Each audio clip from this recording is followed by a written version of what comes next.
Okay.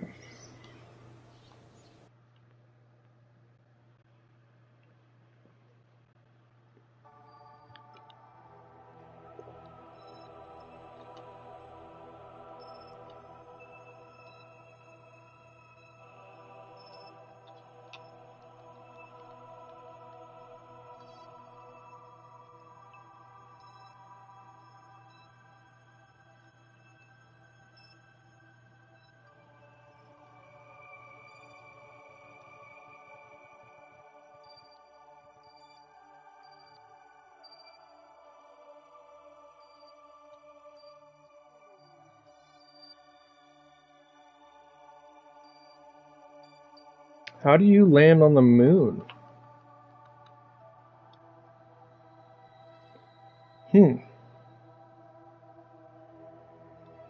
Well, it's a whole step-by-step process.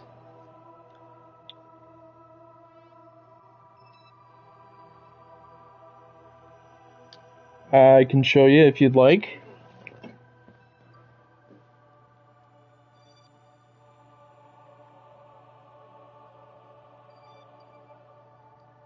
Listening. Alrighty. It's easier to show you. Yeah, I'll just show you.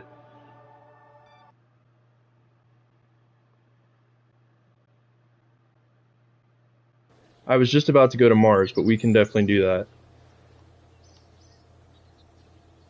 Call this moon demo.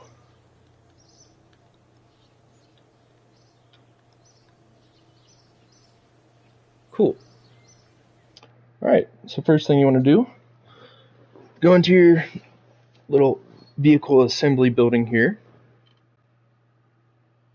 Now I've got everything unlocked in terms of the technology tree, because I've been playing this for a while, and this save is kind of old. So I've got all these different items in here. But when you first start the game, you're going to be pretty limited to what you've got. You're on KSP right now. Are you playing science mode, or are you playing with the technology tree? As in, do you have all this stuff unlocked, or is it limited for you right now?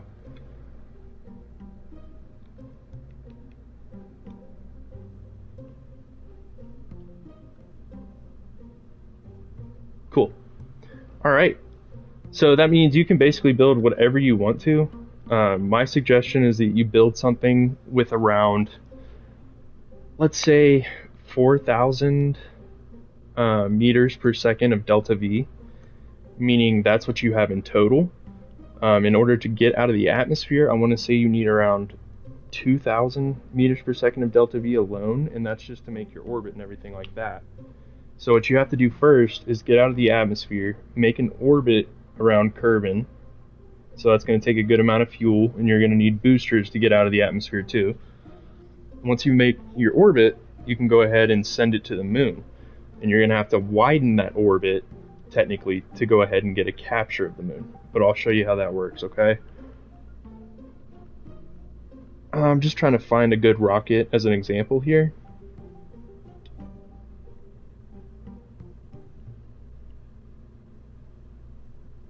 Can't seem to make the perfect rocket. Okay, I'll start from step one then. How many Kerbals would you like to send to the moon?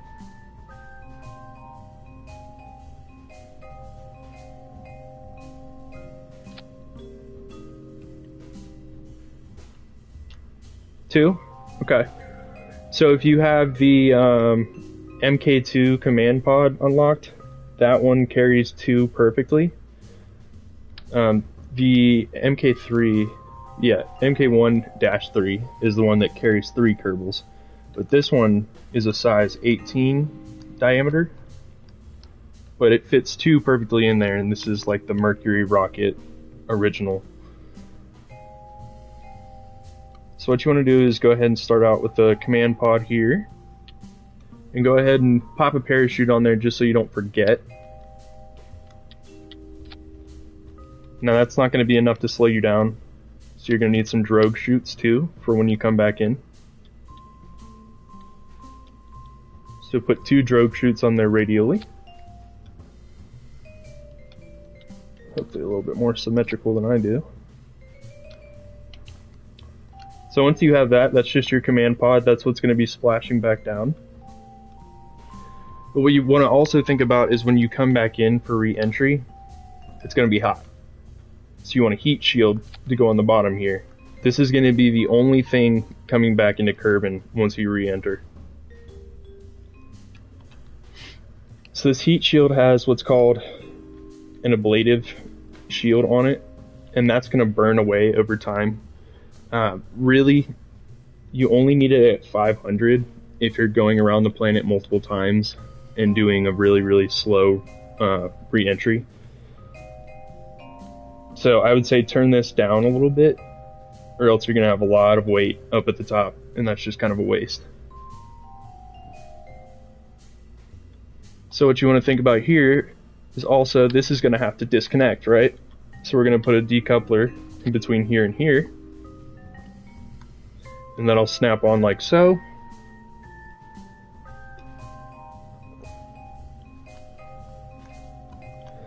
Now also you have to think about the balance of the rocket.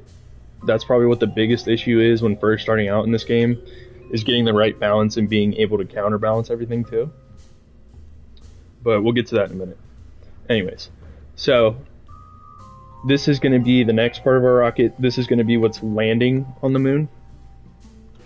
And you can go about this however you want to. You can make two separate rockets, let's say. One containing your lander, one containing your mothership. And your mothership is basically what you're going to use to get the lander and your Kerbals over to the moon, and then you're going to launch your lander down to the moon, sort of like an LEM situation there. And then you're going to launch them back up, and then return with just the mothership and this pod. However, the other way to do it is called direct ascent, and you're basically just taking your whole rocket, landing your whole rocket there, and sending it back to Kerbin. So I'll kind of teach you how to do it that way. Do this guy, excuse me, do this guy, because this is what's going to fit on that 18-foot diameter there. And then I'm going to get a decently efficient rocket here. So check on these guys here too, to kind of see how efficient these engines are going to be. How do you put antennas on without them burning in the atmosphere? Put them in a an aerodynamic spot.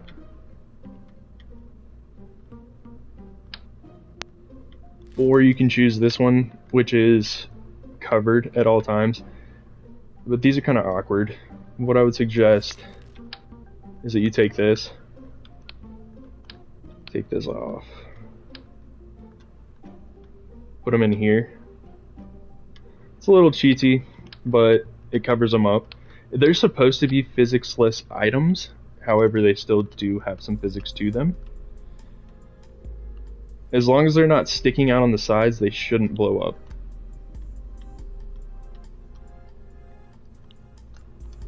We'll test that theory in a minute though.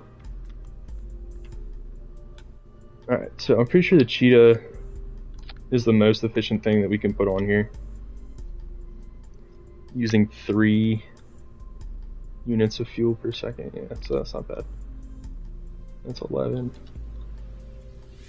And then you can check your delta V amounts down here. So let's say you slap that on there, and this is what you want to land on the moon itself. So you want to go over here and say, okay, we're going to be landing on the moon. We're going to be landing in a vacuum. That's the only way you can land on the moon, right?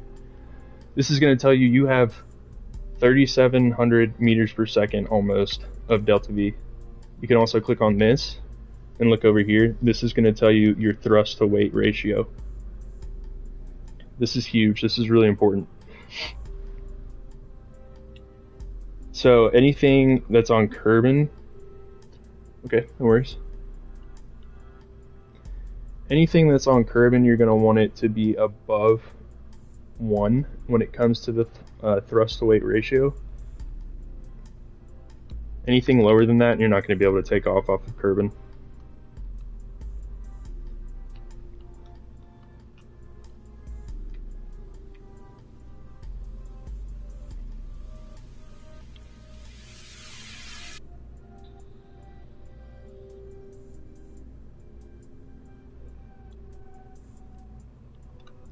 Let me know when you're ready and we'll keep going. I'm just gonna slap some landing legs on here. Let me know if you need to know anything about that. The tank, this is part of a DLC, so as long as you have this unlocked, you should have the tank unlocked. It should be FLTX 1800. It looks very similar to the 25-meter ones.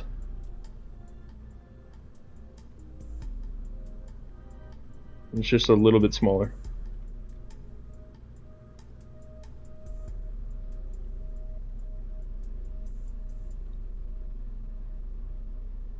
Nice. Alright. So, ooh, I don't know what I just did there. With the landing legs, you're going to want to put them as far down on the bottom of the rocket as you possibly can. I usually do about 4 of them. You can go anywhere as high as 8 if you really want to. I think 8's a little overkill though. Everything about this rocket though so far is a little overkill. It's got a lot of delta V. You're going to be able to land and go back home pretty easily. You want to make sure that engine bell clears these landing legs, or else when you go to land, you're going to smack that engine bell and it's going to blow up.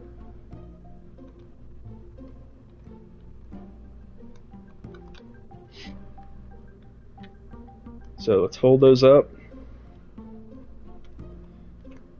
So this is our lander, right? This is going to be what lands on the moon, this stage right here. You're using the Terrier. I'm sure the Terrier is going to work just fine. Where is it?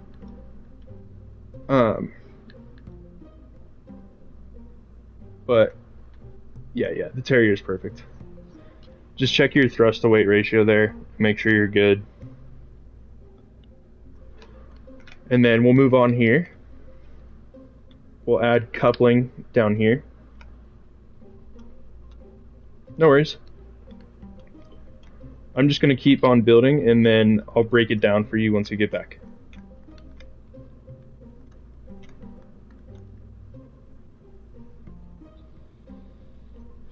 I believe you.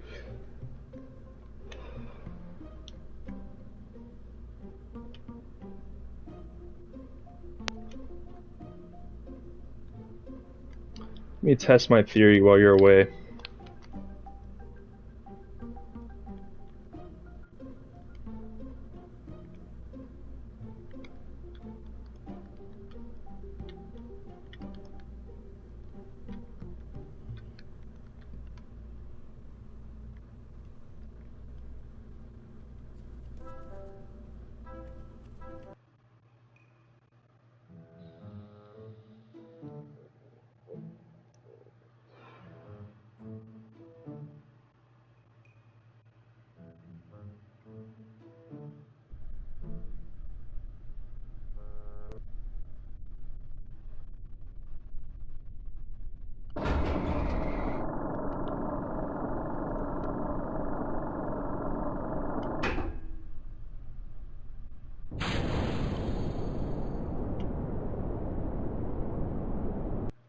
Alright, that's just not going to work.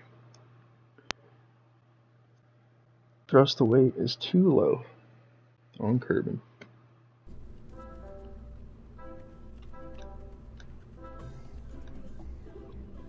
Delta V.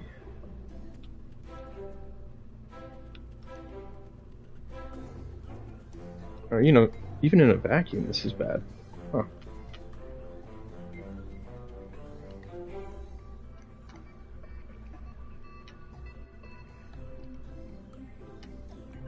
Alright, that should still be fine.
You're back. Alrighty. So there's a couple ways you can go about doing the rest of this here. You can either make this into a payload and surround this so that it's very aerodynamic. You don't have to worry about your antenna getting in the way there. Or you can just straight up launch this. It should be fine. But let's see here. So what I've done is I've added this right here is just an 18 meter decoupler and place that on there. It's going to give us a little engine bevel here that's going to cover everything up. And then I've added a little payload thing here. I like to do this just for extra stability because when it comes to adding those lower stages, like your boosters and things like that, you're going to want a little bit more balance. And this is going to let you add some, let's see, what are they called? Some reaction wheels. So we're going to go to the payload here. You're going to get a service bay. I put a 2.5 meter service bay down here just because it fits a little bit better. And you can open that up. We've got some components in here. This right here is our biggest reaction wheel that we have. Let's go to command and control to find that. It's your largest reaction wheel. I like to use the payload itself to cover it up. It fits perfectly inside there. And then this is just a battery. And this is the isotope decayer. So this is a little nuclear engine that's going to go on here for you. It's going to recharge those batteries so you don't have to worry about solar. One thing I just remembered though, you're going to want solar for the top up here. So, oops. Come over here, grab some solar panels. I suggest the ones that are covered up. Oh, my bad. Sorry, I'm kind of getting ahead of myself here.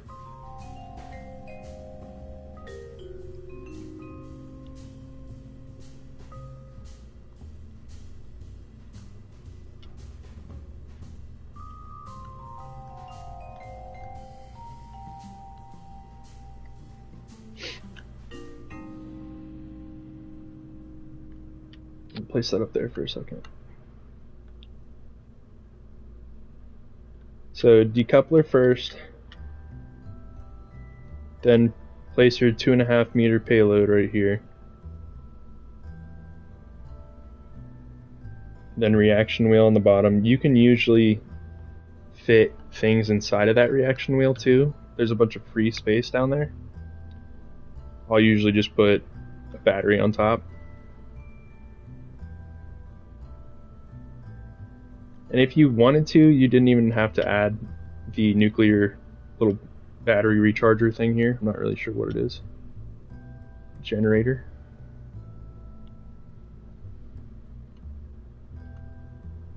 But all of this, I'm going to cover it up in just a second.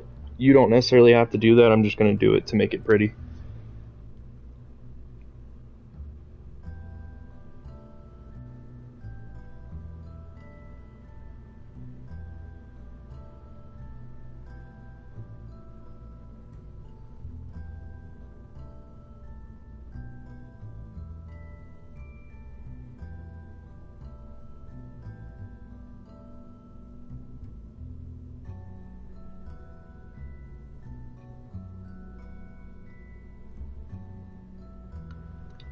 Stuff on the bottom right here, this is that payload first.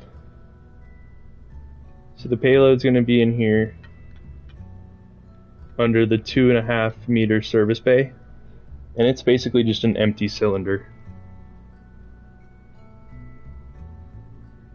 And then after that, I added a battery and this nuclear generator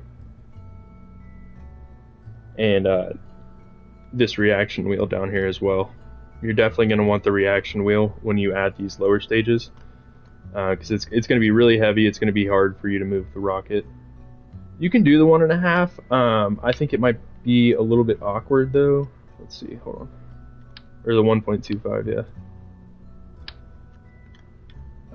Yeah, it's going to look a little bit awkward on that one. And this one, you don't want to do this one because you can't really fit anything inside of it. and it does some weird thing when you try to open it, and it basically explodes your rocket. So just gotta watch out for that.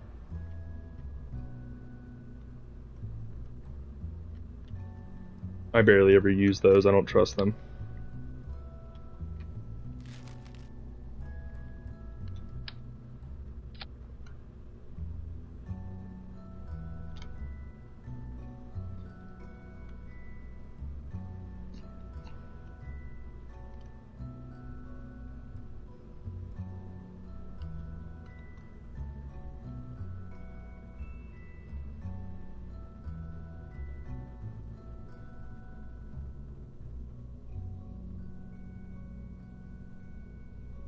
Actually, all three of these, I should mention, this one, and this one, I don't trust them. They do explode when they open for some reason. These things inside the bay, I'll break it down for you. I'm just going to do away with everything for a second. So this is a reaction wheel. This is what's going to control your attitude and pitch in the sky, especially when you're in space. So this is basically like your reaction control system. So we're going to slap that on the bottom here, and this is in the size of 2.5 meters, so it fits perfectly inside of here. Technically this is clipping parts.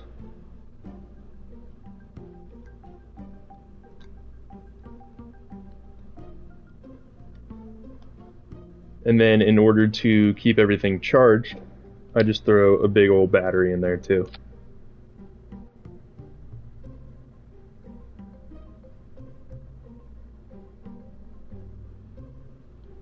And then, since you have everything unlocked, what I would suggest doing is throwing in one of these nuclear generators inside of here too. And that's just going to keep everything charged for you, and you won't have to worry about pulling out the solar panels mid-orbit or anything like that. Once you're done with that, we can go ahead and close that. And this is basically just acting as the base of the payload. We're going to add some stuff to the bottom in just a minute here. But like I was saying earlier, what we're going to do is take these. We need some solar panels on the top because we need this to hold a charge, right? So I just add either of these two. Both of these are covered, so they're going to last once you go through the atmosphere. They're not going to blow up on you or get overheated, anything like that. Let's go with these ones. I like to put them radially on both sides here, and they open up just like this, so they don't look too awkward.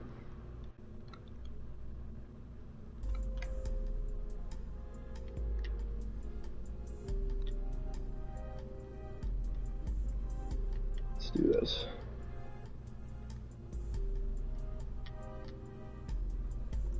And so keep in mind, once we disconnect this from here, we have no batteries on here. The only thing we have is this. It's got electric charge, but it has no batteries. So you're going to want to slap a battery on there. It's going to look awkward. It'll probably blow up once you come back in, but that's okay. Oops. Oops. If you want to make it pretty, you can just add them radially on both sides here.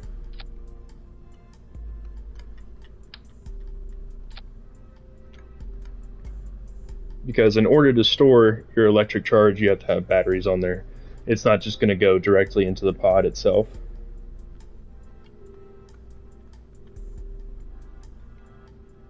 Let me know when you're ready to move on.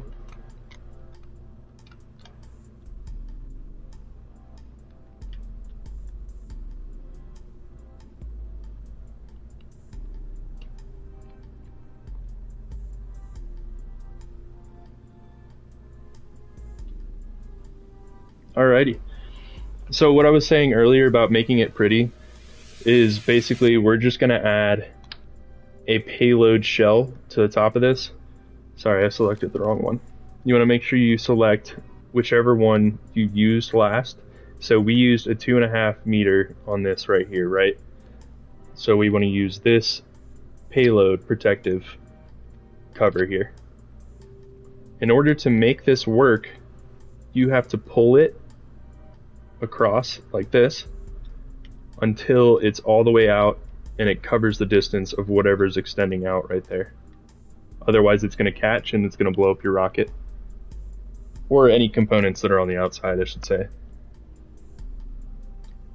So what I do is I pull it kind of up first, just because I don't like to have a big old butt on the bottom there. I think it looks awkward. And then I just steadily build up here, let it snap, and then gently curve it back in until you have a nice pretty little bullet that's going to be nice and aerodynamic, cut through the skies pretty easily there. You're going to notice that anytime you hover over it, all of this kind of breaks away. And that's how it's going to break away once you undo the fairing in the sky. You usually want to wait until you get to the atmosphere, and then this can all break apart. That way you won't have to worry about your antenna getting caught up in there, anything like that. Same with your batteries. You won't have to worry about your batteries overheating in the atmosphere.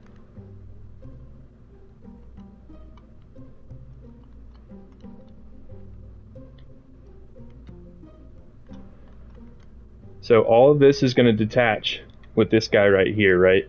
So you want to be thinking about your staging on the right side here as you're working along with your rocket. So let's say we've got our lowers are going to go off, everything's disconnected from our lowers, and what we're stuck with is this little bullet flying through the sky. What's going to disconnect or action next is going to be the payload, right? So we're going to say payload goes next. And then we have this guy right here is going to disconnect our payload, and our little cylinder right here is going to pop off too. And what we're going to be left with is our rocket, right? And so that's going to fire our rocket next. That's going to land us, and it's going to return us home. And then when we're on our way home, we're going to disconnect, and we're going to have our heat shield and just our pod coming back in, right? And that's going to come back in, and then we're going to trigger our drogue chutes and then our main parachute. So everything right now is in order. It looks good. Let me know if you need help with any of that staging on the side there, because once you start adding on with the lower stages, it gets a little bit more complicated.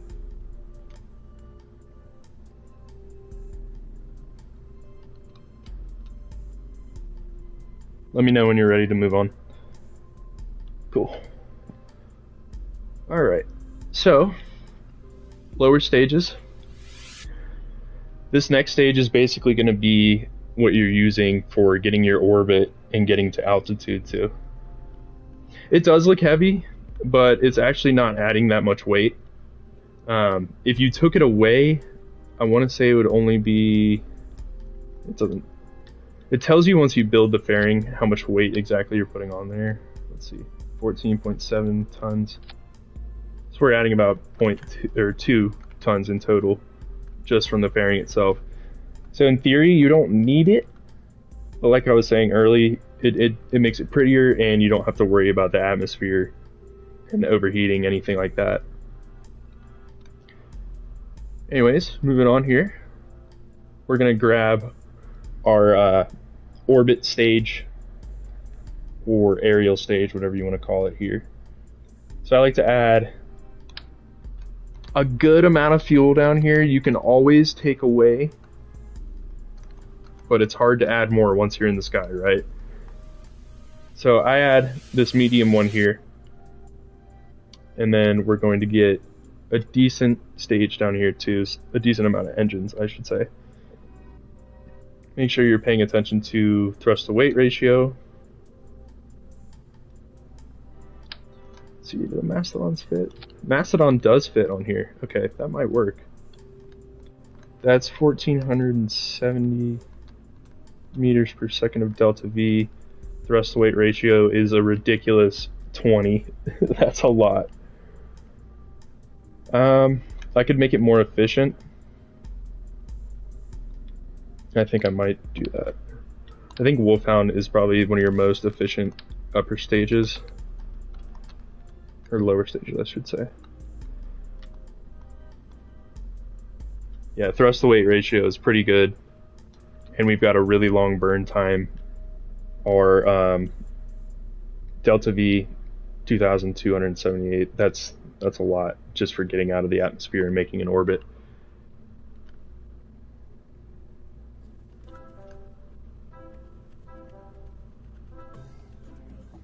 So this stage should be good here. And all we're doing for the next one is adding our booster stage and basically what's going to get us up into about, let's say, 75,000 meters. Because once we get to that 75,000 meter stage, that's when we're going to be hitting this. And we're going to be kind of elongating our trajectory and creating that orbit across Kerbin.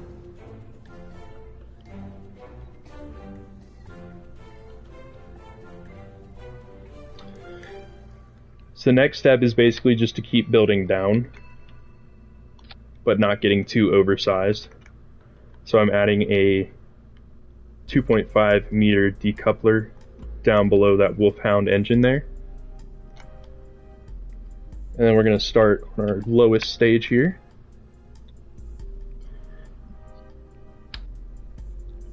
I'm just going to add a big one of these guys, because that's going to guarantee that we've definitely got enough fuel just to get us up to that 75,000 meter mark.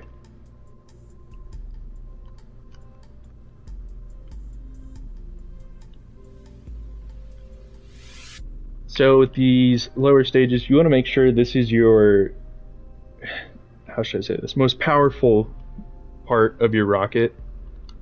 So you don't really want to be worrying about the amount of fuel you're using. You just want to worry about that you've got enough power to get up there. And if you need more power, you can always add more asparagus staging on the side here and basically have the fuel feed into itself. And basically what you're doing with asparagus staging is you're launching and all that fuel is feeding into this internal rocket here, or this internal tank I should say here, and you're losing all those external tanks as they run out. But what we're going to do here is just go ahead and use this, not the Rhino, I don't think the Rhino fits on there. Maybe here's where we can use this. Thrust to weight ratio is going to be 10.59, so yeah, that's very efficient.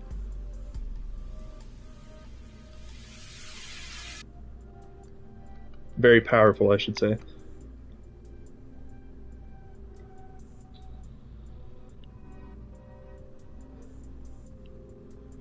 This should be all you need to get to the moon. But if you really want to kind of practice some different staging and things like that, you should add these little side stack separators and put either boosters on the side or add extra tanks and do some fuel lines to it. But this has enough delta V, 127 tons. How'd you get up there? Should be fine. I mean, as long as your thrust to weight ratio and your delta V looks okay, you should be good.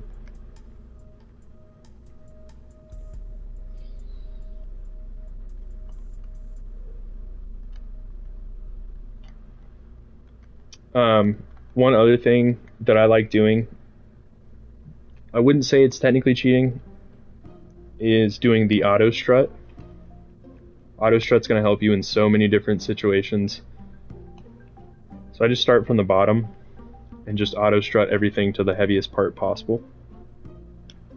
And just each part as you go along here, left click on it and click on the auto strut. And if you do not have your advanced tweakables enabled, go to your settings, go down,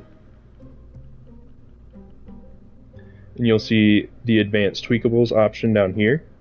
Go ahead and enable that. That'll let you do special things like fixing your dampeners on your landing gear, fixing your force percent, lowering your ablative shields, things like that, mid-flight. So again, just auto-strutting everything down.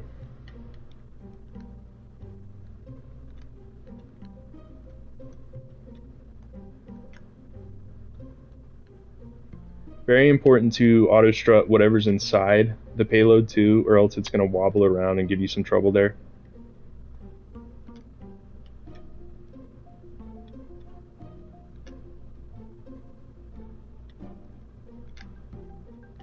Also, one thing I forgot to mention is just make sure that that lower stage has enough thrust to weight ratio to get off. 127 tons, that's a lot.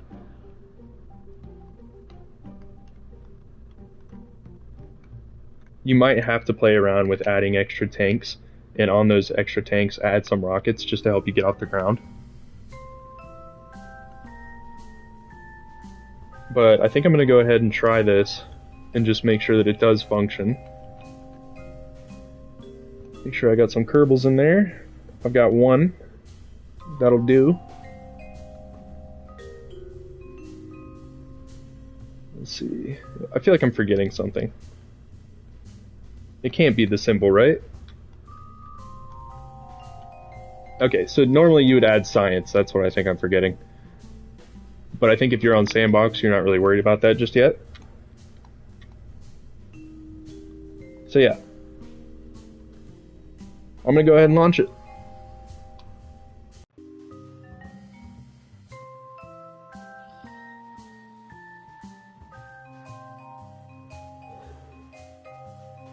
Let me know if I need to slow down or anything like that.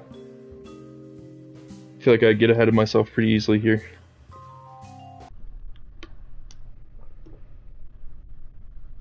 Oh. You might want to add some sort of tower to hold your rocket. This is not the most ideal way to launch, that's for sure. But I'm going to make it work.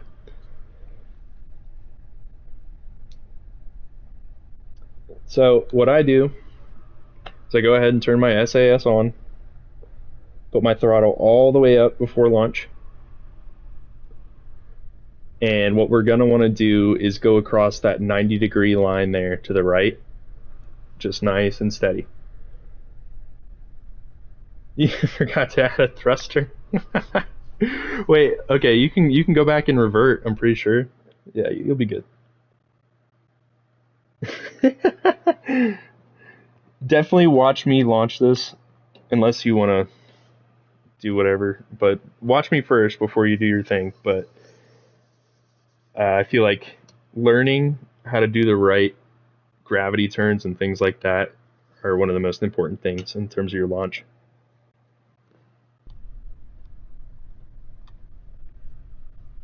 Alright, I'm going to launch her off.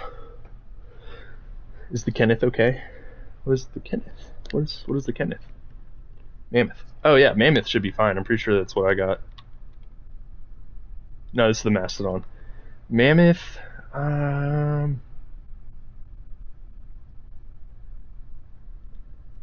tell you what, if it's not, what you can do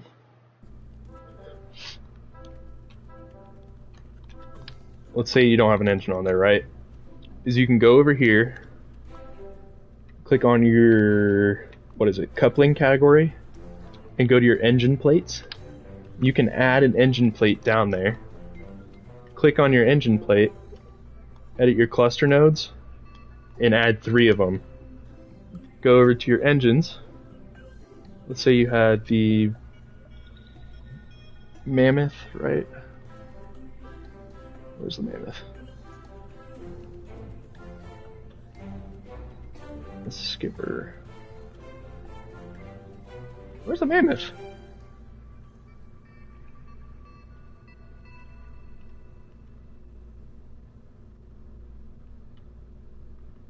What's wrong with me?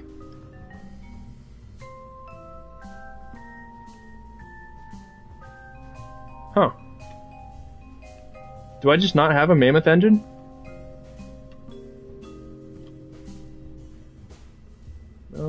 is it a... Huh. Oh, that! Oh! Yeah, I mean, it should work. It just might look a little awkward. Okay, don't even think about what I was just talking about with the engine plates. You can use the engine plates to add on any of these guys. You can add multiples of their on there if you wanted to. Sorry about that tangent. But yeah, I think that would look a little bit awkward. I don't know. If it fits, man, go for it. I think that the smaller the rocket, the better, though. That's smart. Yeah, as long as your thrust to weight ratio should work out pretty well. I mean, that thing's got a massive amount of thrust there. That's cool. It'll keep you balanced too, so you'll be good.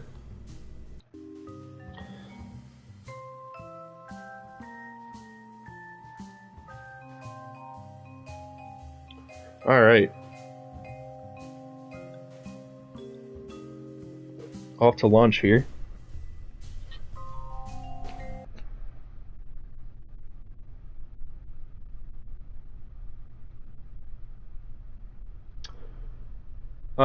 You can. RCS, I would say, is more so used for when you're docking and things like that. You're going to have enough reaction control with that little thing that we added on the inside here. Remember that reaction wheel that we added? That's going to give you as much control as you really need in space for a moon landing. So I don't really think so just yet. But once you get into docking, yes. Alright, so starting out here, make sure your throttle is all the way up. Make sure SAS is on. And again, we're going across the 90-degree line there. Now starting out, you're going to want to keep your angle perfectly straight up.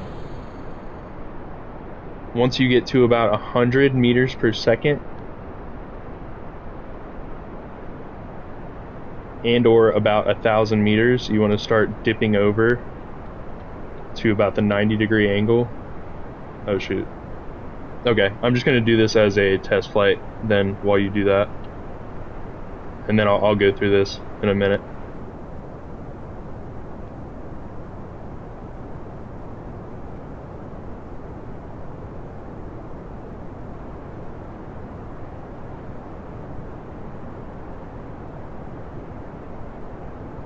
Let me know if you need help with those stages too. It can be kind of complicated.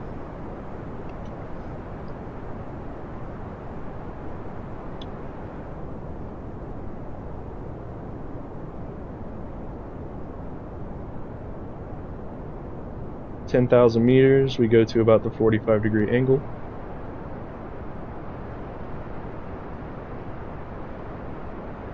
I'm just talking through this. I'll go through it with you and again in just a minute here. But while it's on the screen, I might as well tell you what's happening. The bottom stage is done. I'll let it go.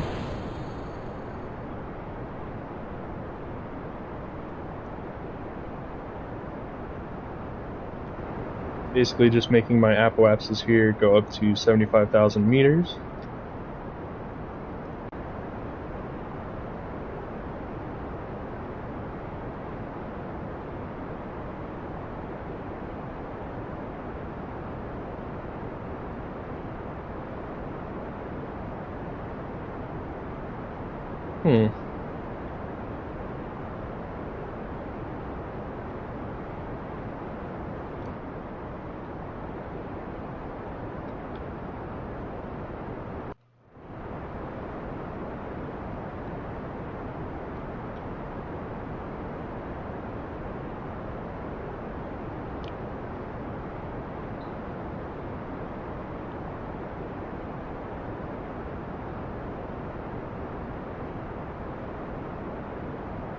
I may have wanted a little bit more power on this lower stage here, so it might be good that you did the Mammoth engine. You're gonna have a little bit more fuel than I would have.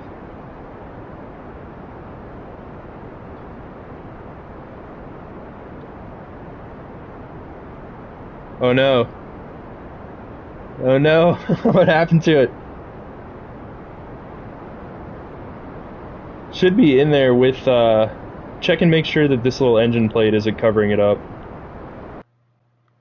So I stopped my burn here because I'm at about 75,000 meters. 75 kilometers there.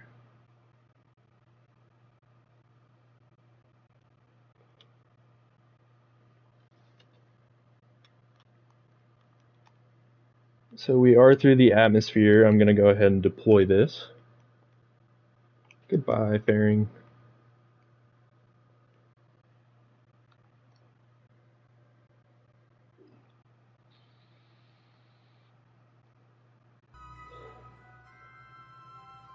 And I'll totally start this launch over whenever you're ready. Just let me know.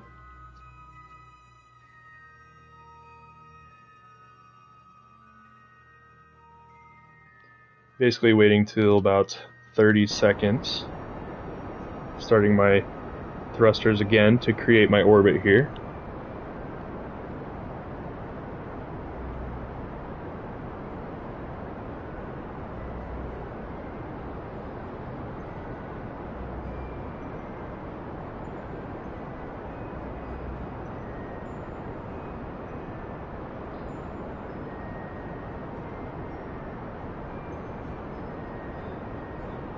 Wow, maybe I goofed. Maybe I don't have enough fuel for this.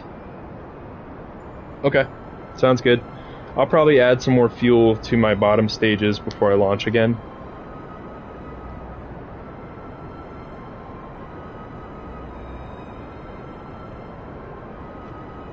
It never hurts to do a test flight and just make sure that everything's staging properly.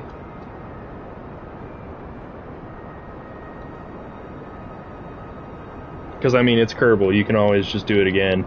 It's not going to hurt anything if it all blows up. Okay, maybe I do have enough to make an orbit here. Don't know if I would have a full enough amount to make it to the moon and back. So I'm going to add just a little bit more. Yeah, the Mammoth is really powerful. Yeah. And the thing is, all 4 of those engines gimbal too, so it can be a little bit too much control when it all comes down to it.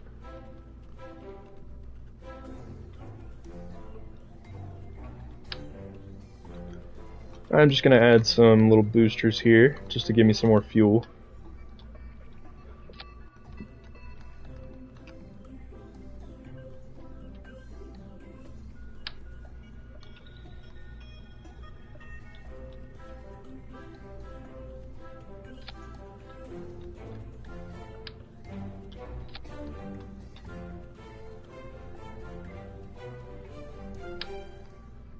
Ooh, that's not gonna work.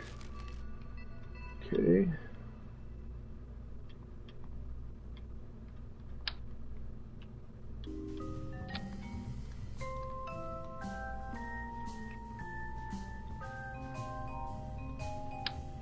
I like to take these little guys here and just put them inside, just like so. And these are going to be little, basically rocket separator booster things. We're going to move, oh, stop. I'm going to move that on down the rocket here. See how those stick out like that? Oh no. Oh no.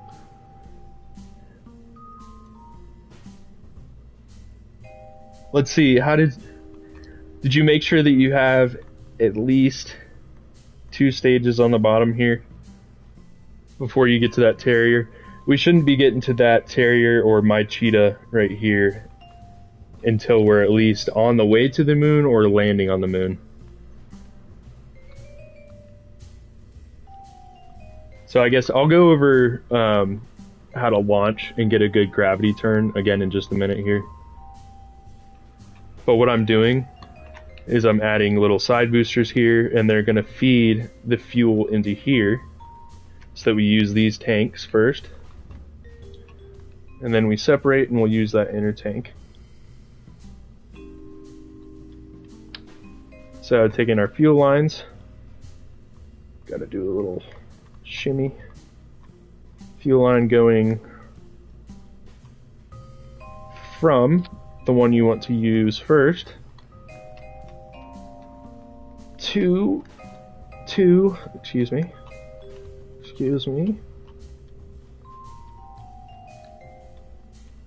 to the rocket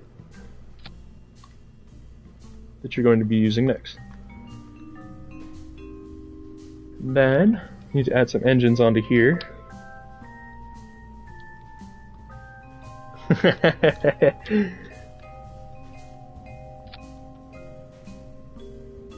Gotta love Kerbal, man. Oh, it's kind of awkward. Yeah.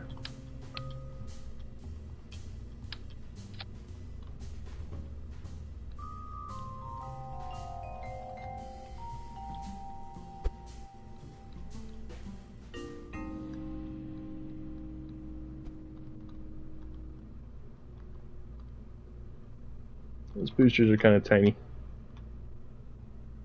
Oh no! Yeah, oh, make sure to watch where your parachutes go. On this one, this is where the two doors are right here. Always put your parachutes on the side here. He's dead, man. He's dead.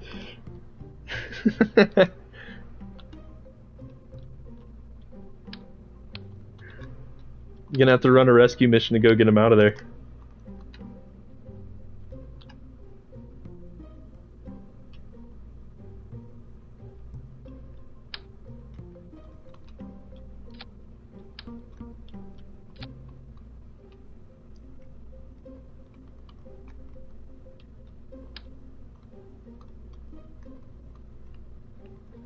I'm going way overkill on this rocket right now.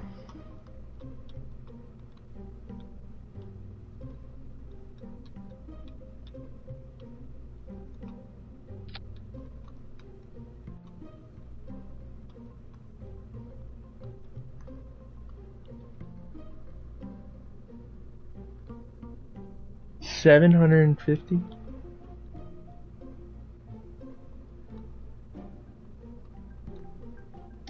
Hey, that's a start. Gotta start somewhere, that's for sure.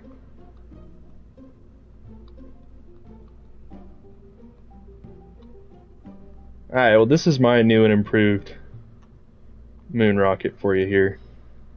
With some extra boosters. I've got to fix this staging.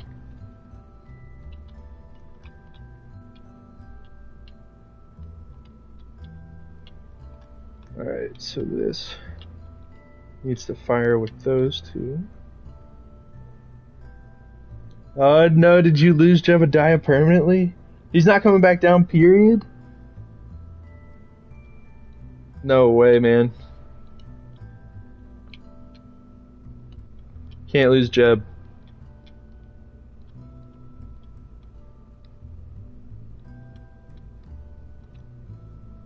It's just going up. What goes up must come down.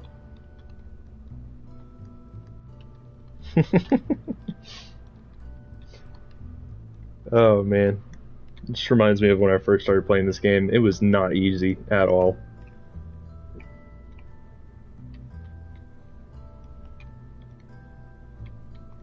I remember losing Jeb at least 3 times.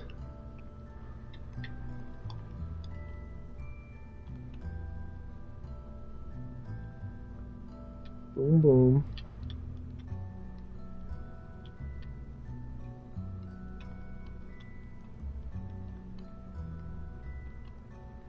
So this is what I was talking about with that asparagus staging earlier.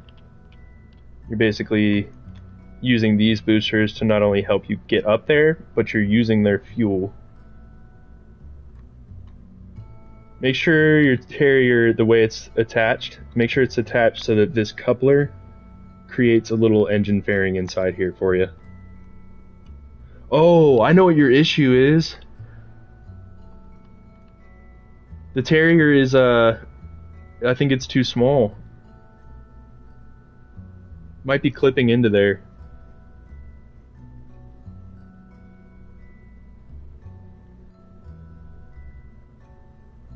Wait. So you should still have this, right? Like this top stage, and it should have a heat shield on the bottom, right? So if he's coming back into the atmosphere, if you can somehow detach this part, like left click on it, and then see if you can decouple it in the sky. Because right now I don't think any fuel that you have left over is going to help you out. The only thing you can really do is let Jeb drop back in and hope that this heat shield is going to protect you and slow you down. And then once you get slowed down, that's when you can release those chutes. This has turned into a rescue mission, hasn't it?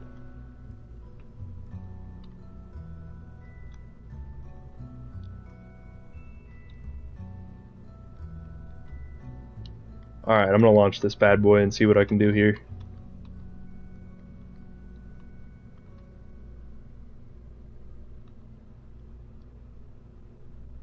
I think you can definitely save that situation.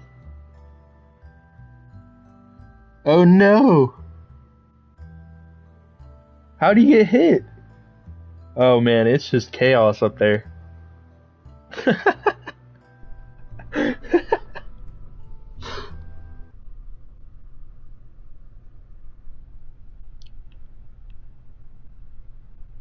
Is he out of the rocket itself?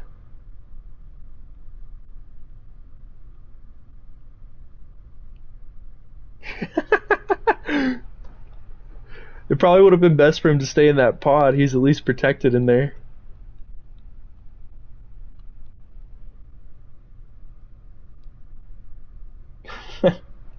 Oh man.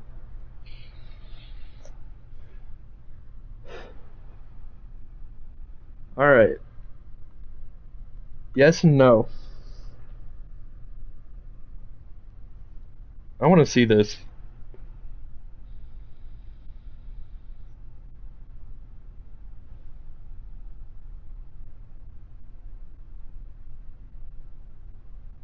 Oh no. He needs a heat shield on his body.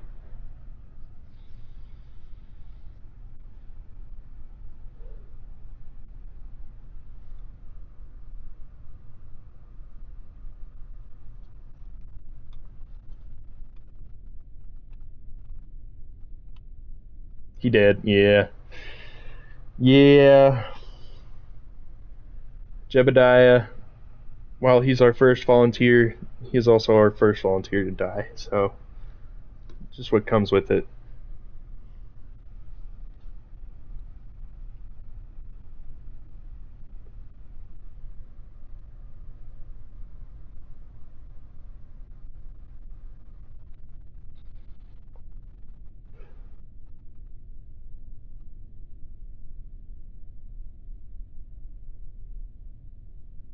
Definitely easier if you gradually make it up to the atmosphere and kind of... Yeah, that's smart. I'll show you what I'm doing here on my, how I get my orbit.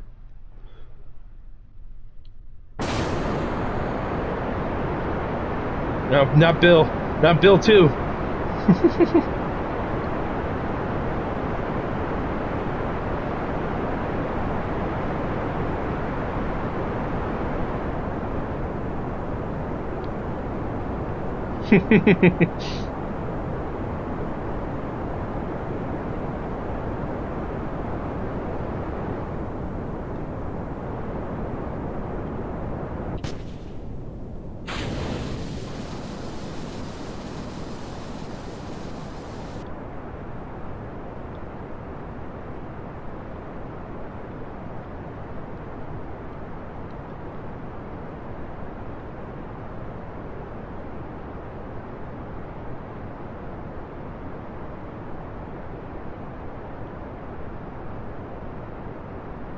Once you're in the VAB, okay, yeah. There should be options on there for you.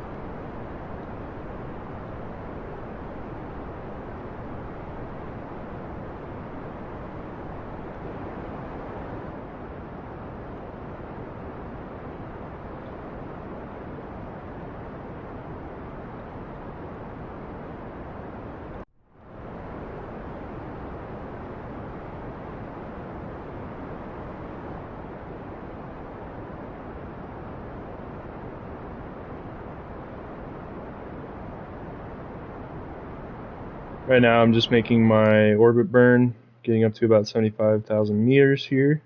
That's really all you need. And I'll start my burn again once I'm 30 seconds away from my apoapsis. I'm going to go ahead and deploy my fairing because I'm basically out of the atmosphere right now.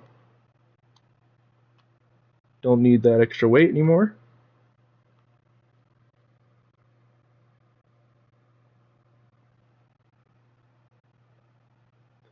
I'm going to orientate this a little bit better.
So the closer you are to your apoapsis, the more efficient this burn is going to be.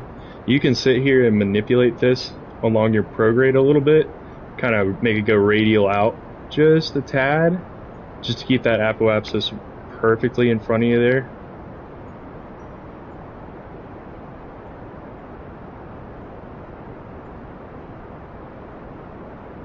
Kind of extends the amount of time that you're running along there.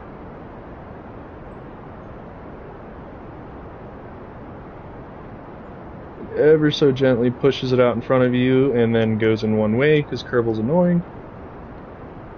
Nope, stop!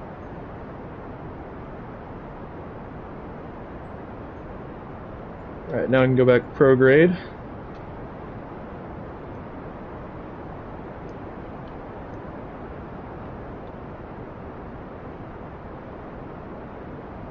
Still pushing my apoapsis out here.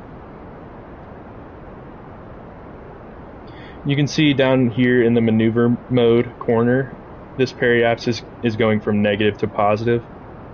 I'm just waiting on it to get to a positive 75,000 meters as well, and that's going to be a perfect little orbit there for us. There we go. So right there is how you make an orbit. See, now we have a apoapsis, 79,000 meters, periapsis of 78, almost 79. This is a pretty even orbit there. And then what I'm going to do is I'm going to look at the moon. I'm going to set it as my target. And you can see here the ascending and descending nodes of where the moon is at its highest and lowest peaks there.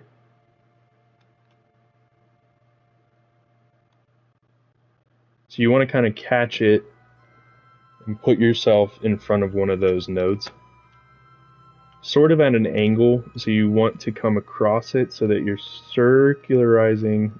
Let's see if I can visualize it for you. You want to launch yourself kind of out this way so that you come launching out this way, coming along the node here, so that if the moon's right about there at that node, it catches you, and then you start circularizing around it and orbiting it. And then you'll be in the moon, and you'll be going all along its axis here. So what I'm going to do is I think the moon is going to be sort of at this point, or more so at this point, if I start launching from about right here. So I'm going to start doing a prograde burn out, In this little window here, these tell you your closest approach to your target. So that tells me that's where I will be, or the target will be, when I'm right here. So that means we need to move this maneuver node a little bit and play around with it. Now we've got a capture.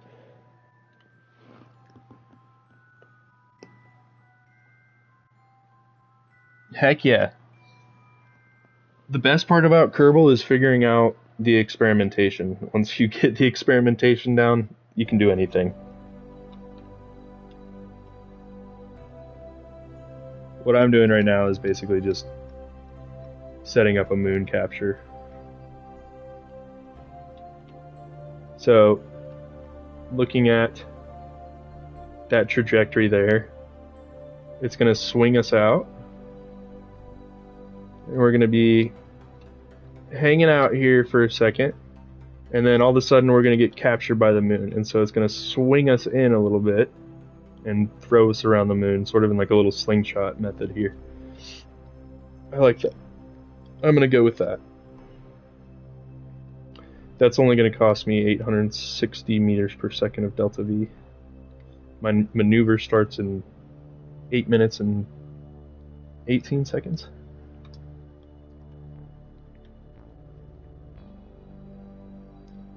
Turn on my lights.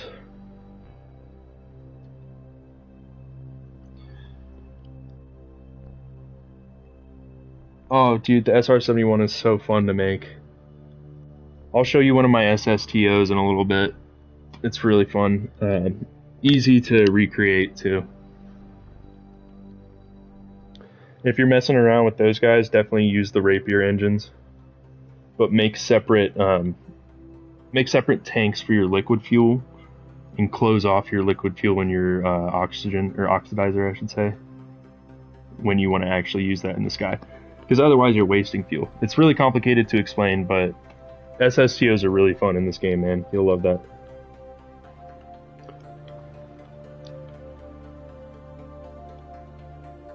So I'm just getting to my injection burn here. Oh, Bill. Let's hope he doesn't meet the same fate as Jebediah.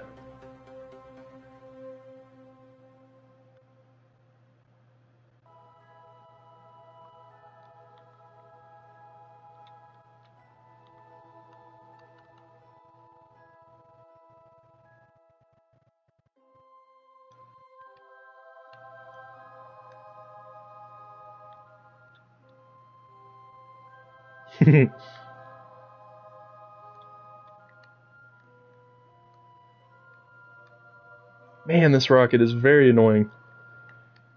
It only moves in one direction.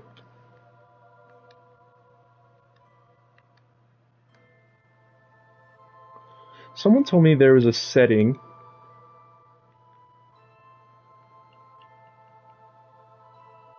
where it would tell me when to start burning, but I don't think I see that on the PS5 version.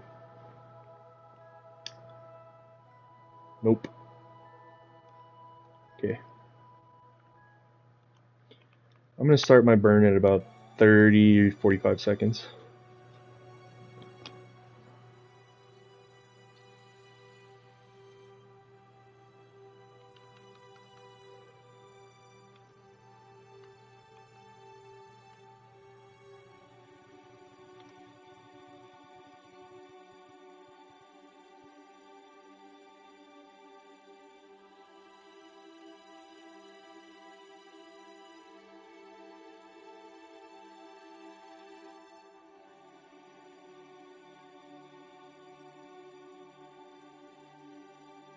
Half of 52 is 26, so should work out.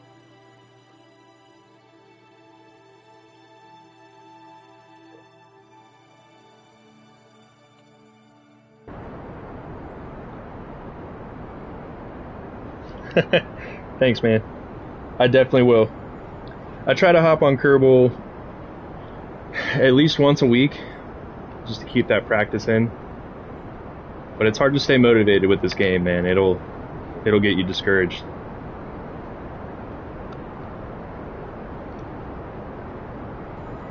But it's also one of the most fun games I've ever played, to be honest with you. Nothing really tickles my brain like this.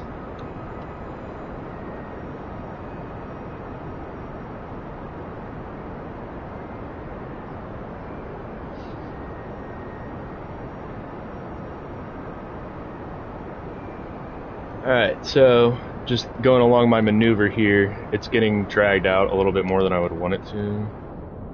Should still work though. Let's see.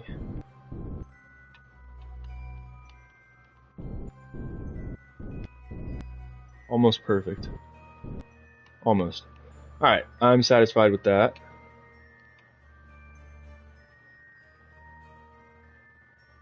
Bill, he's a little more insensitive than Jeb is. Jeb just wants to do his own thing, man.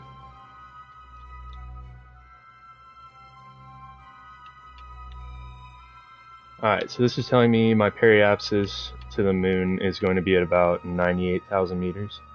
That's kind of far. The closer you are to the planet that you're coming into, the easier of a time you're going to have getting in orbit around it. Let's warp here. Leaving Earth. Oh, you're fine, man. Don't worry about it. You keep coming back. That's all that matters.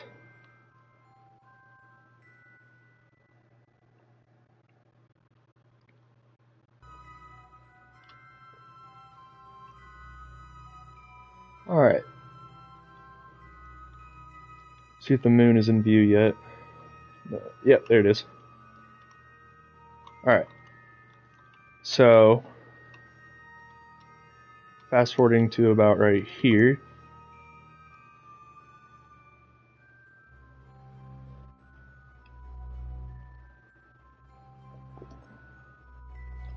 Praying for you, Bill.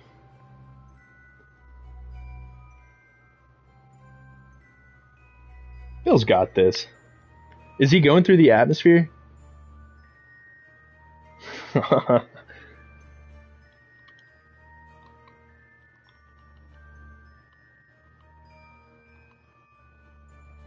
Alright, so see how the moon is going to kind of catch us? Yep. So now, we're captured by the moon here. See our periapsis going along here. And I'm just going to do this. We'll come in closer first. And then we'll start doing a retrograde burn. So I'm going to go ahead and do a retrograde burn just to get the periapsis down a little bit more. Because that periapsis is pretty high.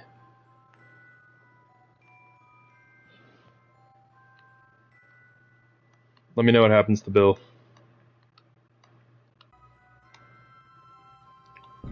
Alright, bringing this periapsis down just a tad.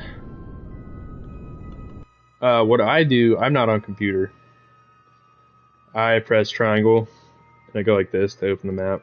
Oh.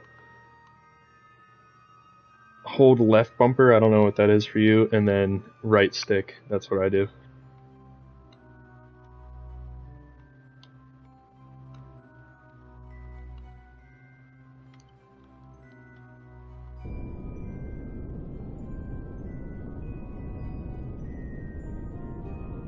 Absolutely. That took me a long time to figure out. Oh, nice. That's what I started on. Oh, that's cool. This is showing me I could do a gravity assist and still come back to the moon, but I'm not going to do that. That would be my secondary capture right there.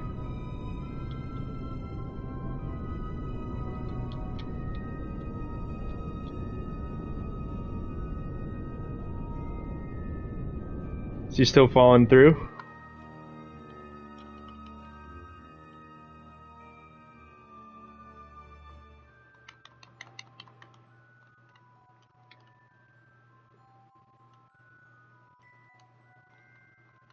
Oh, nice. He made it through the atmosphere?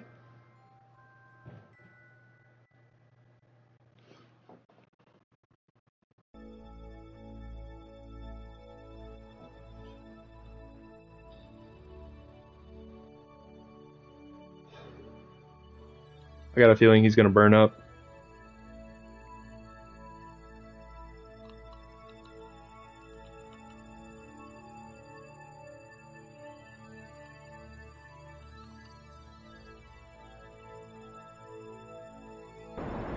Alright, I'm starting my orbit burn on the moon here.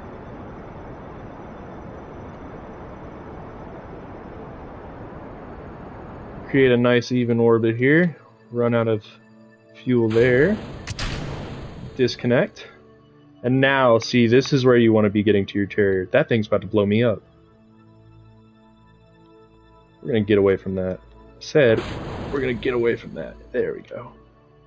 Goodbye. Alright. I'm going to even this out a little bit, and then I'll go in for my landing here. Actually, I might just go ahead and land this. I don't know. Doing some Kerbal physics, man. Alright, so what I'm going to do is go ahead and start with my deorbit burn. So now you see that line is starting to go into the moon itself. Exactly, Kerbal be doing Kerbal, bro. That is what is happening. So that line's going to steadily go into the moon. That just means you're doing a gradual fall into there. The more you slow yourself down, the more of an angle you're going to have coming in on the planet. I like to do it nice and steady. Just feels like it makes more sense that way. We're going to watch him go in on here now.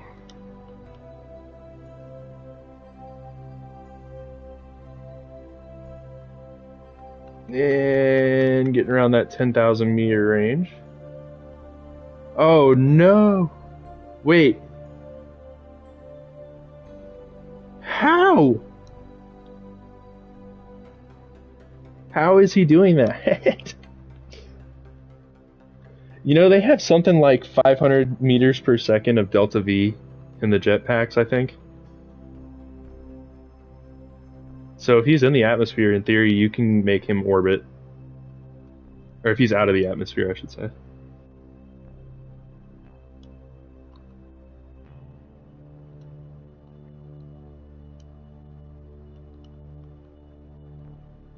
So really around the 10,000 meter range is where you want to start doing a burn to slow yourself down. I like to do it a little bit later. Yeah, they have jetpacks. So turn on your RCS. Left bumper and B, I think it is. And then you can control your RCS. Just, it's weird, it's awkward, be careful. I think I'm about to crash into the moon.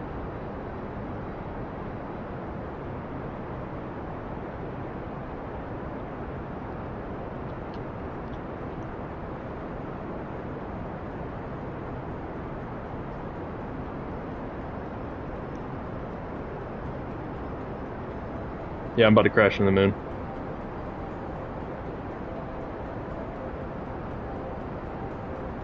This is what being impatient gets you.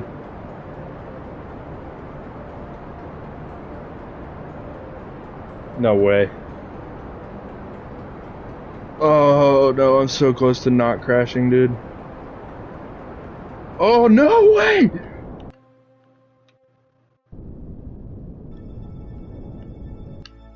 There's just no way. I'm gonna take off and re-land.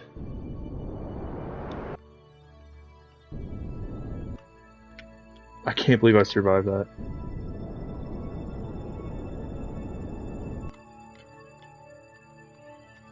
I can't believe I just survived that.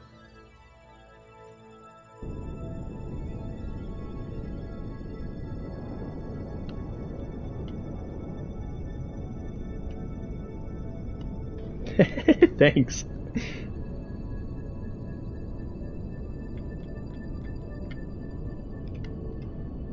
I don't know. I don't know. I couldn't explain any of this to you if I wanted to. Oh no, please don't bounce. That's how you abort a landing right here.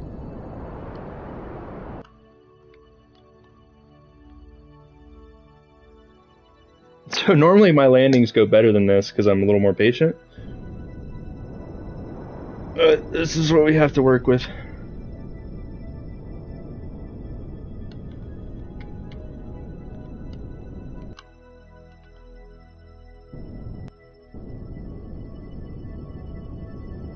You really only need about 900 meters per second. Sorry, I can't speak. You need 900 meters per second of delta V to get home from the moon.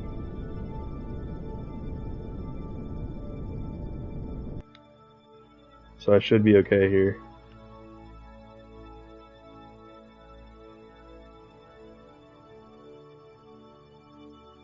Alright, there we go. We're on the moon. What?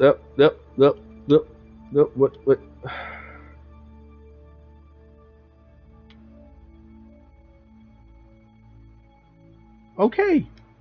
What is... Dude.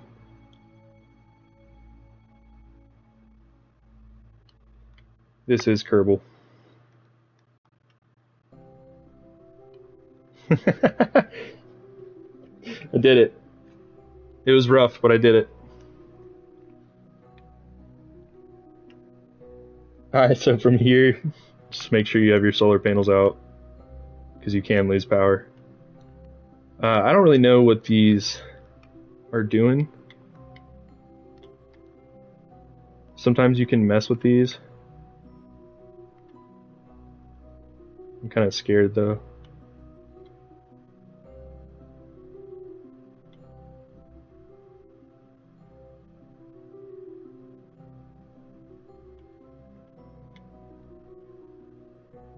Oh no. If you put him back into a capsule, it'll refuel the fill.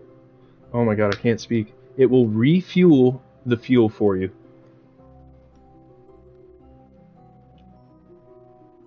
Alright, so this rocket's being sketchy. What happens if I do this?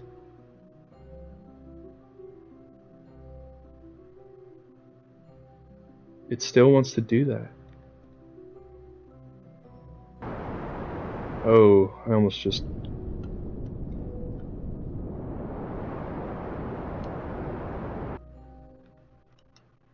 had to abort. So that wasn't gonna work either.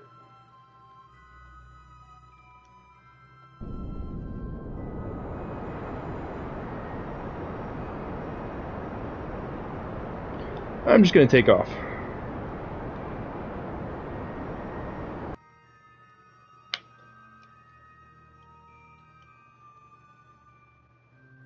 Alright, so going the opposite way to go home, I guess is gonna work. Yeah, that'll work. So basically what I'm doing is I'm shooting myself out. Oh no, how do you tell? Oh, I guess you could look at this. Poor Bill. He's got a parachute though, he'll be alright. So I'm gonna shoot myself out, retrograde to the Earth, going the opposite direction of the moon's orbit here. You'll see that line, see how it's going towards the back of the moon here.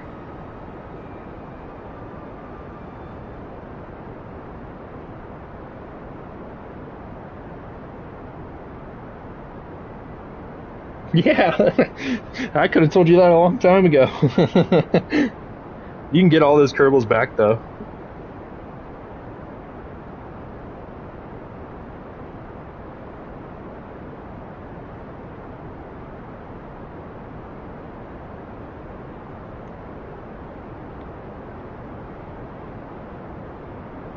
Alright, so I'm just going a straight shot home. Not even going to make an orbit.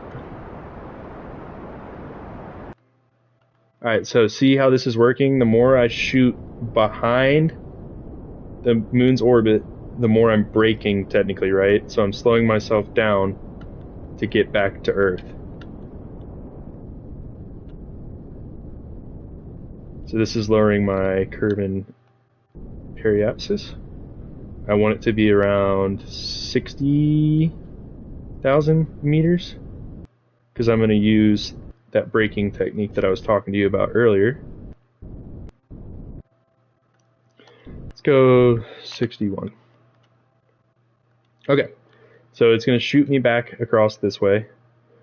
I'm going to come this way, skim the atmosphere, use the atmosphere to brake, and that's going to lower this. No way!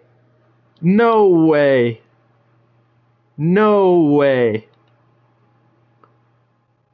Take a clip of that. Please take a clip of that. That's amazing. I'm so glad he's alive.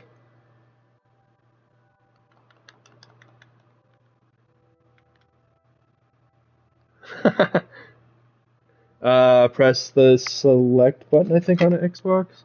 Or, yeah. So, not the start button, but the one to the left of it adjacently. And I think you can capture your most recent gameplay. I think.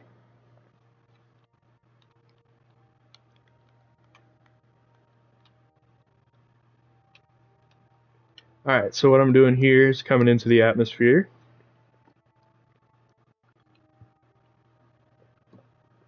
Nice.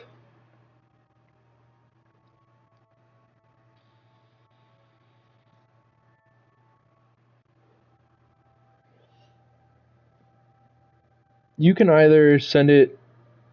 Oh, you can send it to me on Xbox too. Add me on Xbox.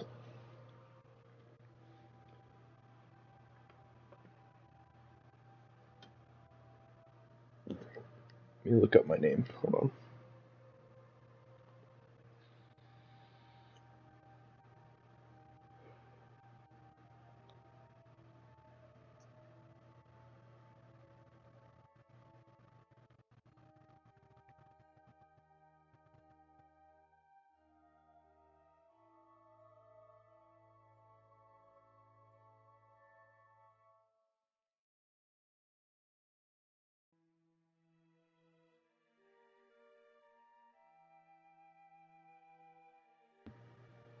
I think my name on Xbox is Sneaky Fox number 2284. Yeah.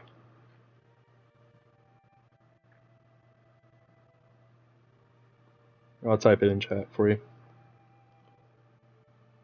I'm on PS5 right now, but I do frequent the Xbox.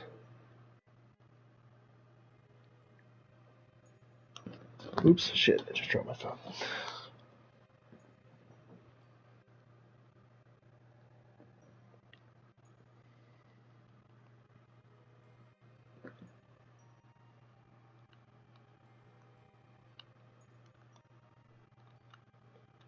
Alright, I'm coming back in to the atmosphere here, so I want to close all this stuff that can be damaged. We're going about 3,000 meters per second through the atmosphere right now. Happy 420, by the way. So this is going to be really fast.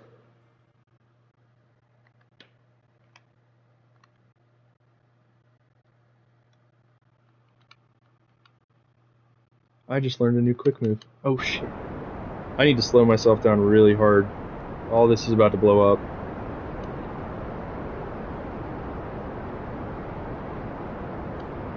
So I'm just using that excess fuel that I had left over, and I'm gonna brake really hard. What's up?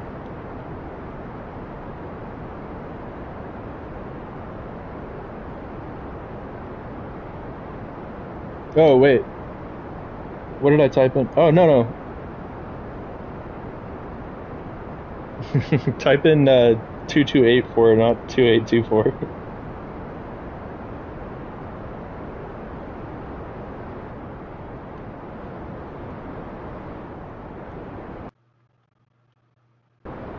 We're not even gonna. Oh, okay.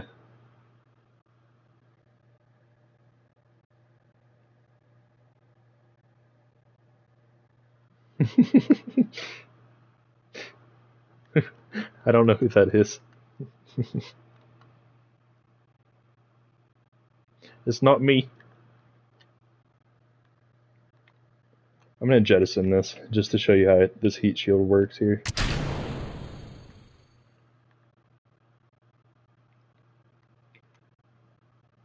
No, dog. None of that. None of that. There's a lot of that going on, man.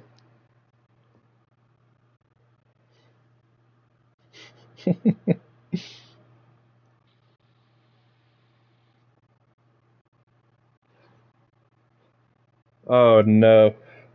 Do I have to change my name? I'm with you.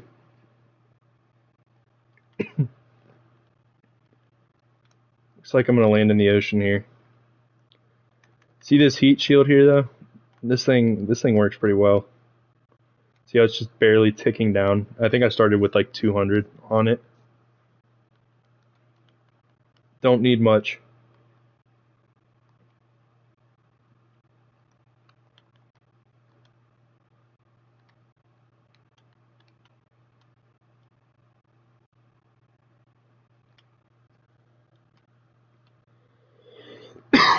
Excuse me.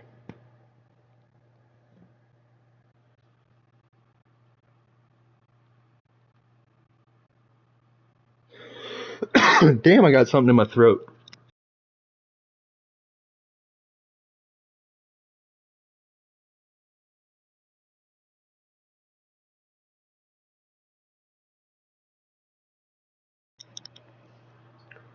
Alright, back to life.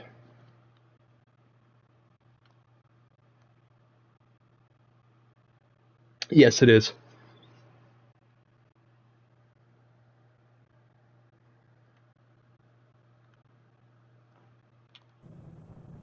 Ooh, look at that, we're smoking through the atmosphere now.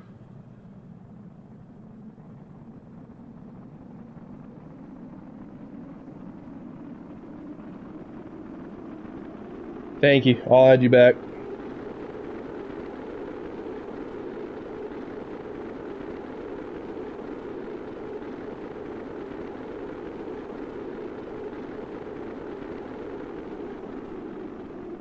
Yeah, straight up, we're a comet.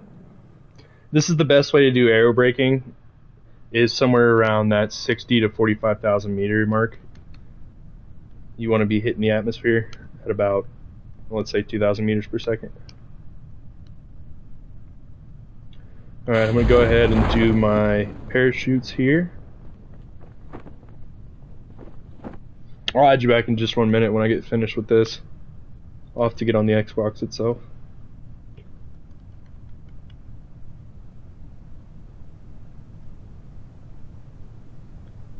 Here we are, coming back down. Once these parachutes open up, I suggest jettisoning the heat shield.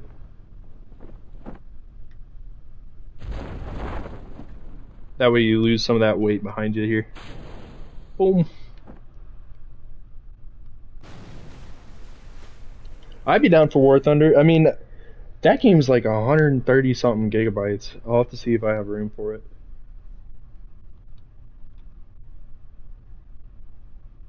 Moving at about 7 meters per second here. I don't think that's dangerous for Kerbin. How big is it?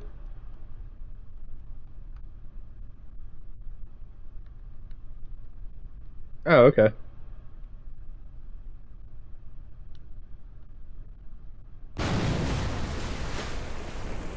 Alright, we splashed back down on Kerbin. That was a successful moon mission.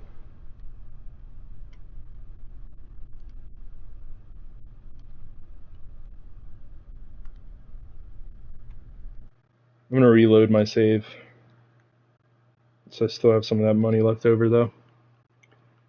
But let me know if you ever need more details in the future about how to get there. Getting to the moon, once you do that, you can do anything else in Kerbal.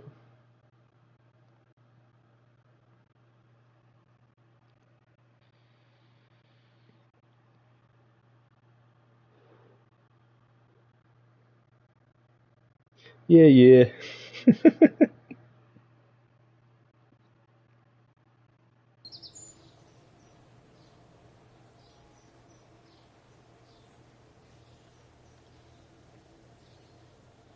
Let me add you back on Xbox. I'm gonna put on my Duna station in the background just for visual effect. This is my massive space station that I put in orbit of Duna that has multiple different other ships that you can take down to the planet's surface. Where I've got a base down at the planet's surface, I've got a rover down there, I've got an ISRU.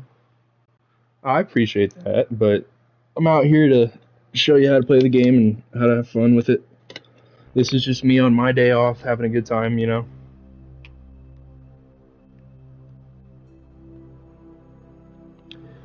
Getting a bank account is the first step to adulthood, that's for sure.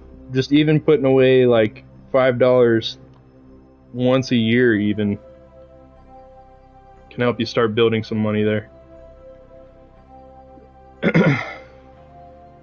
Anyways, this is my station. I'm going to keep this on in the background while I do this Xbox stuff.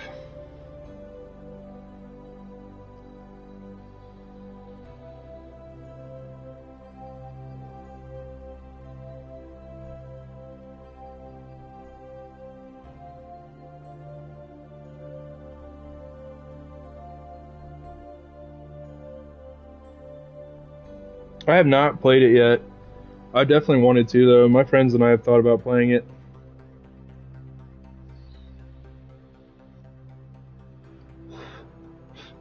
Looks pretty expensive, though, in terms of like the planes and extra stuff that you can buy on there.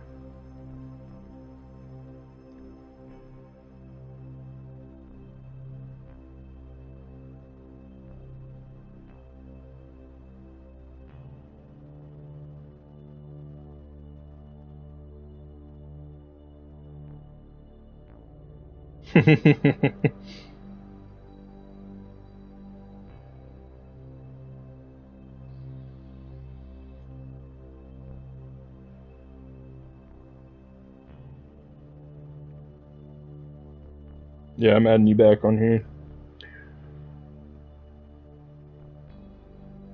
Oh, you've been playing Diablo? Nice.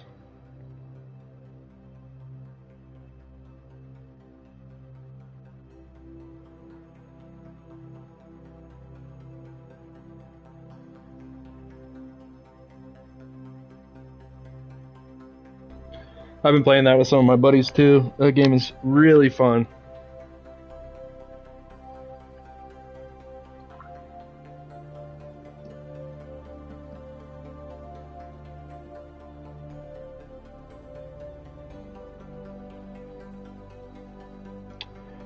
Alright, yeah, I just added you back on Xbox there.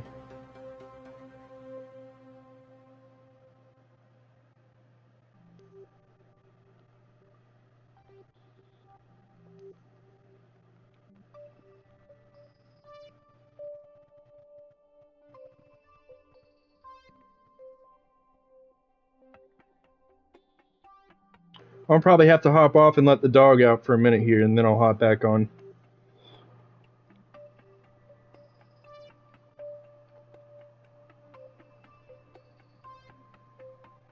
Whoa, why do I have 4 viewers all of a sudden? Do I need to do something fun?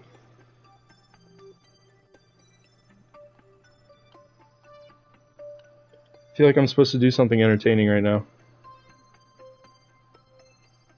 Oh no, I was doing all the Xbox stuff on my phone there.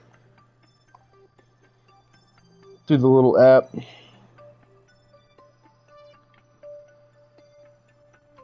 Oh no, I lost another viewer. Alright, well, I guess for entertainment purposes, I gotta show what's going on down on Duna, and then I'll take the dog out.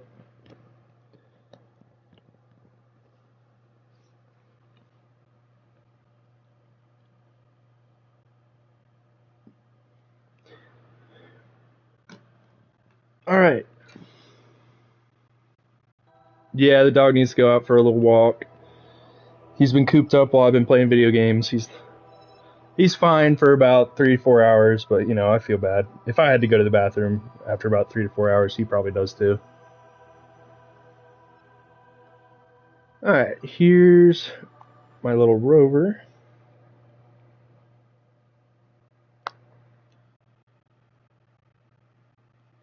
Dude, getting that arc to Duna was so laggy. It was like a 3-day process, I think.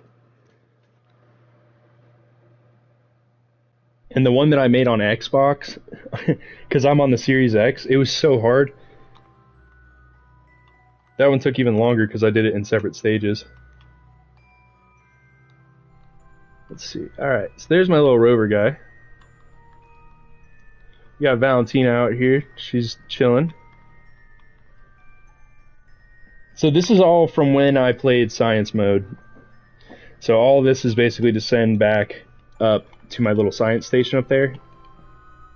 And once you feed all this information through the science station, it's all exponentially multiplied, and you get more and more and more science. And I've basically finished that portion of the game at this point. This thing's a beast, man. This thing will tear it up out here.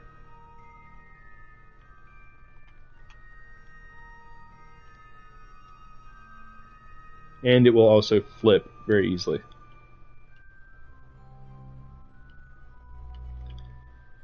This is just what I use to get to interconnected bases, things like that.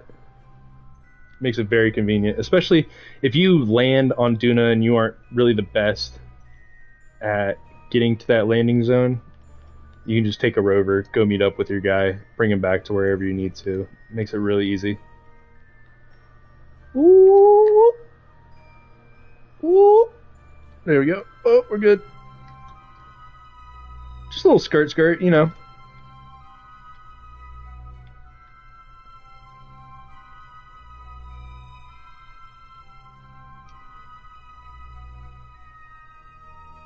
Well, yeah, man. You can make this game whatever you want to. I just wish Kerbal Space Program 2 was out on Xbox or something. Even though it's in early stages of development, I still think it would be fun to be able to play around on there.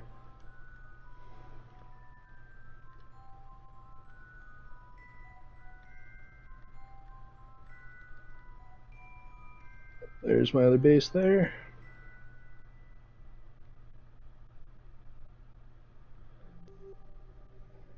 Alright, I think how do you live stream? On Xbox, press the middle button, go over with right bumper, I think it is, and there's a capture menu. And if you don't have the Twitch app downloaded, I don't think it will give you the option to stream or broadcast, it might say.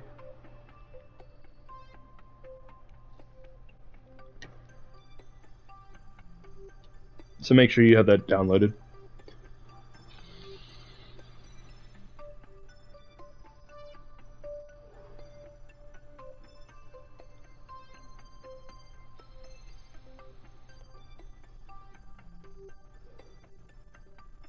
Nice. And it should give you that option to go ahead and broadcast.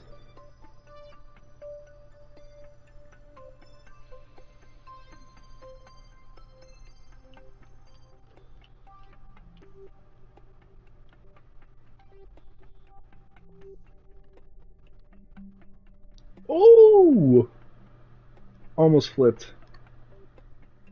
Everything is all good though. Except for we need the brakes. Thank you.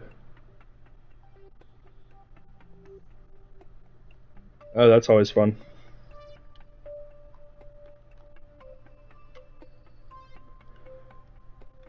Let go. Let's do a little adventuring.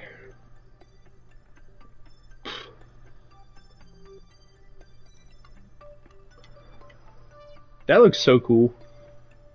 Just having the moon chilling right there. Not even the moon. What is Ike? What is it called?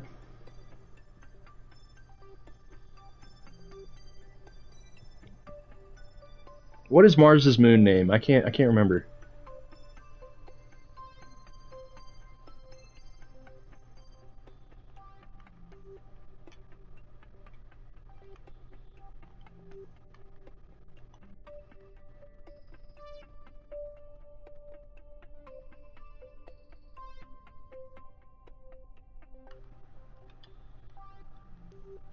Why are my controls being so weird?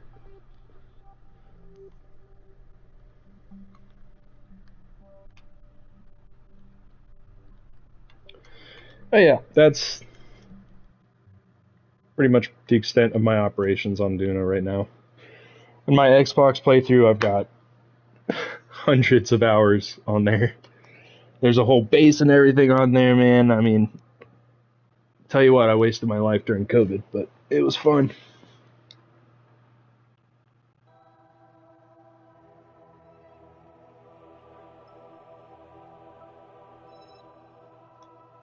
All right, I gotta go let the dog out. Take a little break for a minute. I'll hop back on, um, and I'll let you know what's going on, man.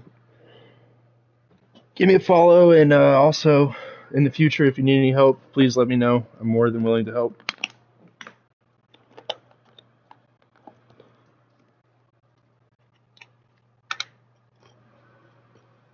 Thanks, brother.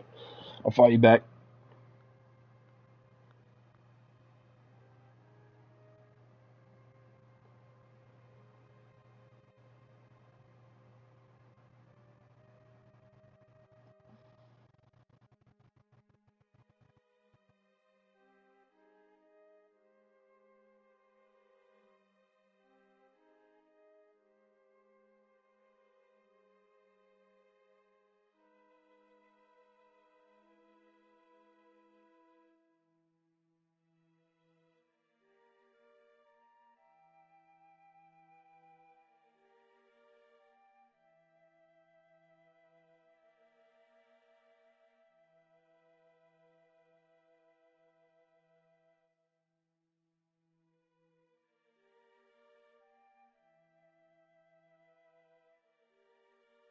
If I could figure out how to do it, I would.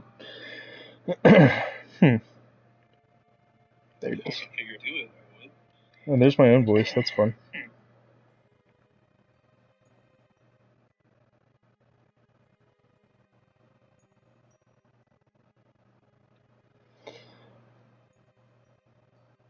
I'm your first follower. Heck yeah, man. You were last live 2022 years ago?